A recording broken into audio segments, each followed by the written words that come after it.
Welcome to English Baba channel. आज हम class 10 social science geography से जो चैप्टर नंबर 1 है रिसोर्सेज एंड डेवलपमेंट उसके एनसीईआरटी के क्वेश्चन आंसर करेंगे। तो जल्दी से वीडियो को लाइक कर दो। आई होप आपने वीडियो को लाइक कर दिया है और अभी तक मेरे भाई चैनल को सब्सक्राइब नहीं किया तो सब्सक्राइब कर दो सो दैट आपको हमारे सारे नोटिफिकेशन मिल जाए। क्वेश्चन नंबर जो स्टार्टिंग में है वो कुछ एमसीक्यू है, जैसे which one of the following type of resource is iron ore. तो आयरन ओर कैसा रिसोर्सेज है? Non renewable. दूसरा क्वेश्चन अगर बात करूं, under which of the following type of resource can tidal energy. Tidal energy क्या होती है? जैसा कि मैंने आपको यहां दिखाई दी हुई है, वाटर से रिलेटेड कैसी है ये? रिप्लेनिशेबल, मतलब रिन्यूएबल है ये। नेक्स्ट क्वेश्चन देख लो, which one of the following is the main cause of land degradation. जो लैंड है पंजाब में वो किस वजह से ज्यादा खराब हो रही है? ओवर इरिगेशन, जरूरत से ज्यादा वाटर हम इरिगेट कर रहे हैं अपने खेतों में पंजाब में। In which one of the following state is the terrace cultivation practice. Terrace cultivation क्या होता है? जैसे यहां आपको दिख रहा है, ये है टेरिस कल्टीवेशन। कहां होती है ये? उत्तराखंड में। Next, in which one of the following state is the black soil. कहां मिलती है ब्लैक सॉइल? यानी कि काली सॉइल हमें मिलती है गुजरात में। अब करेंगे इसके जल्दी से question answer. Answer the following question in about 30 words. Name 3 states having black soil. ऐसे 3 स्टेट के नाम बताने हैं आपको जहां ब्लैक यानी काली सॉइल ये जो दिख रही है ये मिलती है। महाराष्ट्र में मिलती है, मध्य प्रदेश में मिलती है और छत्तीसगढ़ में मिलती है। इसके अलावा ये पूछ रहा है विच ऐसी क्रॉप का नाम बताना है जो इसमें उगाई जाती है। Name the crop which is mainly grown.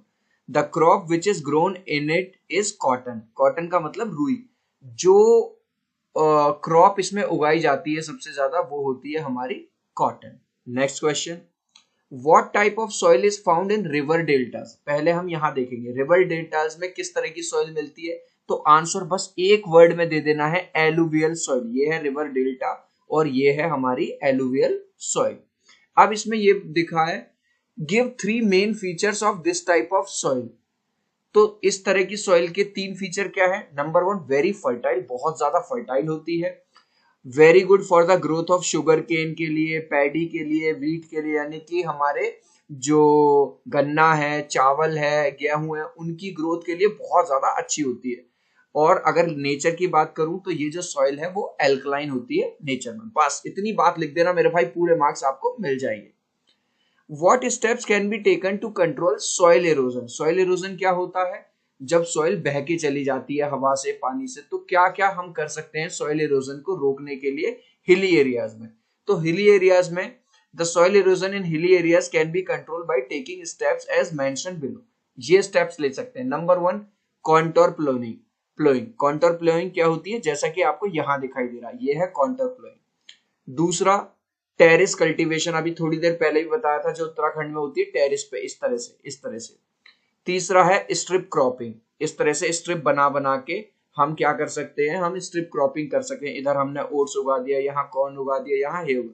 अब कुछ लोग इसमें गलती क्या करते हैं, कुछ लोग इसमें कंटूर प्लोइंग में भी भाई साहब 4 लाइन डाले आएंगे, इसमें भी टेरिस। भाई वो पूछ ही नहीं रहा, वो आपसे क्वेश्चन ये नहीं पूछ रहा कंटूर प्लोइंग क्या है, वो आपसे ये पूछ रहा है कौन कौन से स्टेप्स उठा सकते हो। तो बस ये 3 स्टेप लिख के आने बस। What are biotic and abiotic resources? Give example. Biotic resource क्या है? Resources which are derived from the living thing, जो living thing से derive हो, जैसे plants है, animal है, fish है। Abiotic resources क्या है? Natural resource which are derived from non-living things, natural resources जो non living thing से derive हो, जैसे कि water है, wind है, solar energy है। बस हो गया। चिल्ड्रन, अगर आप मुझसे इंस्टाग्राम पे बात करना चाहते हो या मुझे फॉलो करना चाहते हो तो फॉलो कर लो। इंस्टाग्राम आईडी है englishbaba.eb। बहुत सारे बच्चे हमारे साथ जुड़ चुके हैं ऑल ओवर इंडिया से, बॉयज एंड गर्ल्स। तो इंस्टाग्राम का लिंक मैंने डिस्क्रिप्शन में डाल दिया है। अगर आप चाहते हो हमारे अपडेट्स आपको मोबाइल फोन पे भी मिले तो आप हमें टेलीग्राम पे ज्वाइन कर सकते हो। टेलीग्राम में 4000 से ज्यादा बॉयज एंड गर्ल्स जुड़ गए हैं, उसका भी लिंक जो है डिस्क्रिप्शन में है। Next question, answer the following question in about 120 words. Explain land use pattern in India. India के अंदर जो लैंड का यूज है वो किस तरह से हो रहा है। In India we have different land use pattern, जैसे कि हमारे पास एग्रीकल्चर लैंड है ना, एग्रीकल्चर के लिए यूज हो रही है। फॉरेस्ट लैंड है जिसमें फॉरेस्ट वगैरह है। ग्रेजिंग लैंड है जिसमें हमारे जानवर चरते हैं। वेस्ट लैंड है जो बिल्कुल खराब पड़ी है, उसमें ना एग्रीकल्चर हो रही ना कोई रह रहा, बस बेकार है। तो एग्रीकल्चर पॉइंट लैंड में एक पॉइंट लिख देंगे। This land soil is fertile, बहुत फर्टाइल होती है, तो भाई इसमें हम एग्रीकल्चर के लिए यूज करते हैं। Forest land, this land has dense forest, इसमें बहुत सारे फॉरेस्ट होते हैं और इंडियन गवर्नमेंट इसको क्या कर रही है, प्रिजर्व करने की कोशिश कर रही है। ग्रेजिंग लैंड, एक ऐसी लैंड जिसको एनिमल्स यूज करते हैं ग्रेजिंग के लिए, खाने पीने के लिए। वेस्ट लैंड का मतलब है the land neither suitable for agriculture nor grazing. तो ये तो आ गया लैंड यूज। अब वो ये भी पूछ रहा है हमसे कि भैया ये बताओ जो फॉरेस्ट लैंड है, why has the land under forest not increased, जो फॉरेस्ट के अंडर की जो लैंड है वो बढ़ी क्यों नहीं है 1960 से 1961 से। द रीजन है the human of 21 century has become very selfish, आज का इंसान बहुत ज्यादा मतलबी हो गया है। We are cutting trees in excess, हम जरूरत से ज्यादा पेड़ों को काट रहे हैं, जिसको हम डिफॉरेस्टेशन कहते हैं। Over grazing and over mining are also taking place, आप देख रहे होगे, आपने मूवीज वगैरह में भी देखा होगा, ओवर ग्रेजिंग है ना, जरूरत से ज्यादा ग्रेजिंग हो रही है, लोग इलीगली माइनिंग भी कर रहे हैं। दीज आर द रीजंस, यही रीजंस हैं दैट, अब ये वाली लाइन पूरी मैंने क्वेश्चन से उठाई है, that land under forest has not increased much since 1960 to 1961। Last question करेंगे,